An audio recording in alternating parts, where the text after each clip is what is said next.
Yari etera LCT Legal Officer Attorney Jesus Carbon por aka 9 beses na Regional Trial Court del Ciudad de Pasig kay no conforme el gobyerno lokal para entra na plea bargaining agreement kontra con el mga miyembros del Mnlf Acusao na kaso de Zamboanga Sieg. Asegun con Carbon, si ay konforma el gobyerno lokal na plea bargaining agreement, kaso de illegal assembly y sedition lang, el ay enfrenta el mga Acusao Mnlf en vez de rebellion y violación del international humanitarian law. Y si ay sali sila guilty ng kaso de illegal assembly y sedition, ay manpreso lang ang mga Acusao por 3 años y 6 meses lang. Asegun pa con Carbon, si ay sucede cuántos tiempo lang ay está adentro del preso el mga Acusao por causa kay man 3 años ya sila na preso na otro mes. The prosecution panel of Department of Justice has already submitted to the court their counter offer to the proposal of the accused to plea bargaining, and this was approved by no less than the Prosecutor General of the Department of Justice, Claro Arellano.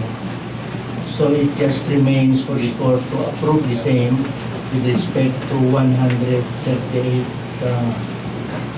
accused.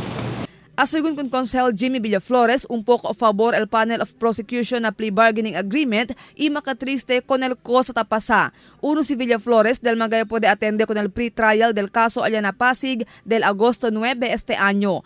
Asegun con Villaflores ay pursigi sila para duro kontra con el plea bargaining agreement. Ayer ya aproba según el Consejo Local con el resolución del Concejal Romel Agan que ta expresa que ay continua sila anda kontra con este. Kapas también según el Consejo Local para llevar con este asunto na Secretary del Justice o na Corte Suprema. According to the judge, kay ebidensya mahina. So nakita sa Zamboanga hindi kita conforme dese. So yan agree el Corte, ya accepta el plea bargaining agreement and they will discuss it.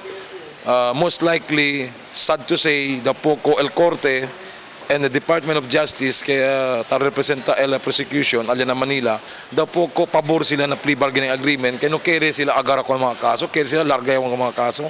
Puera que oficial si Villaflores del gobierno local, él personalmente que era también víctima del ataque del Mnlf na ciudad del año 2013. Por eso quiere según él que puede sacar justicia el ciudad con el cosa y hace el Mnlf. Duele ka naton kasi talyalan sila na kaso de illegal assembly, depende todo mucho kaso yakema, depende ni pabisino siya kabamuri. Tiene total de 222 Acusao Mnlf y 138 de estos el entrao ya na plea bargaining agreement. 5 también del 222 mga Acusao el at large hasta ahora, incluido Candanur Miswari y Javier Malik. Tiene según propuesto que kanila lang manda enfrenta pesa o kaso. Pero otro según el historia de Miswari, siendo otro el plano para con él del presidente Rodrigo Duterte. Marifita Mayo, Dateline Zamboanga.